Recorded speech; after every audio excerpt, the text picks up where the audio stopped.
Noel, pinagkaiba ng shame sa inferiority complex. Kaya nga sinasabi ko during the break na, ang shame kasi spectrum yan.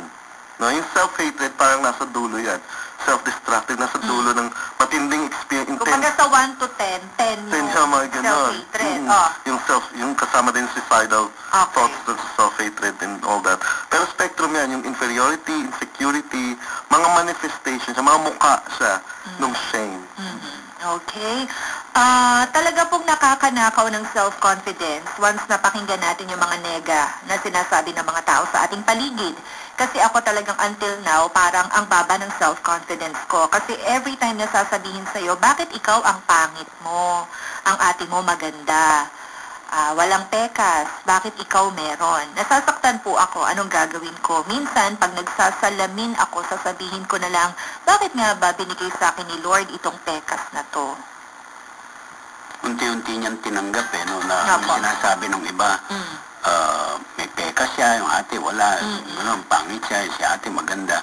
Unti-unti niyang tinanggap.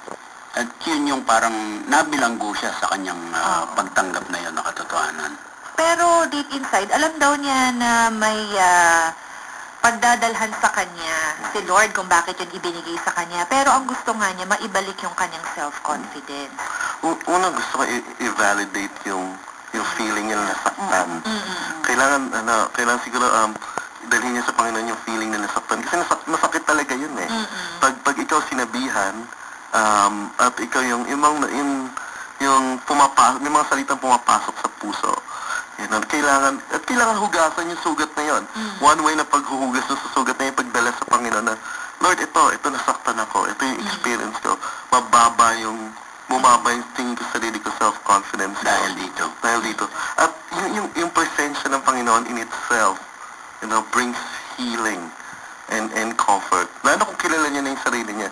At yung question, yung to be brave to ask God the question na, Panginoon, pakipangalanan ako. Ano ba yung tingin mo sa akin?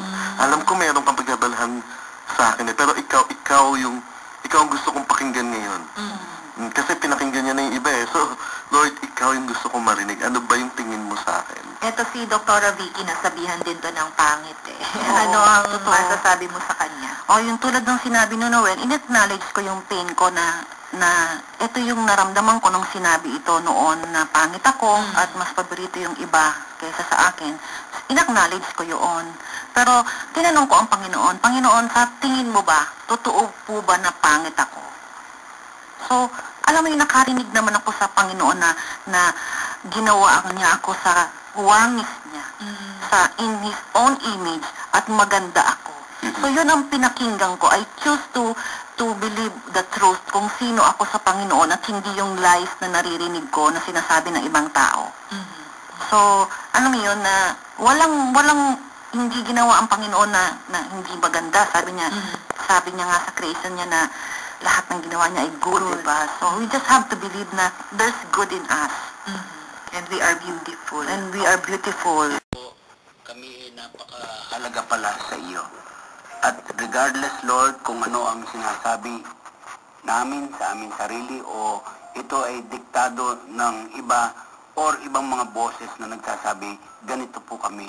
Maring Panginoon, for a while ay tinanggap namin yung kaya merong medyo hindi kagandahang bunga sa aming buhay. Patawad po, Panginoon. At ngayon po, realizing na kayo ang katotohanan at anumang sabihin nyo ay siyang tama at dapat paniwalaan. Pero sa simula po baka mahirapan kami pero pagka pinanindigan po namin tinanggap yung sinasabi nyo, pipiliin namin na yun po ang aming katatayuan at hindi na po kami basta maniniwala sa sasabihin ng iba o kaya pagpapalagay sa aming sarili. Lord, alam po namin, pag lumapit po kami sa inyo, tatanggapin nyo po kami as we are.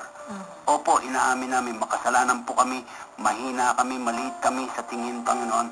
But Lord, dahil sa ginawa nyo doon sa krus ng Kalbaryo, nagbubo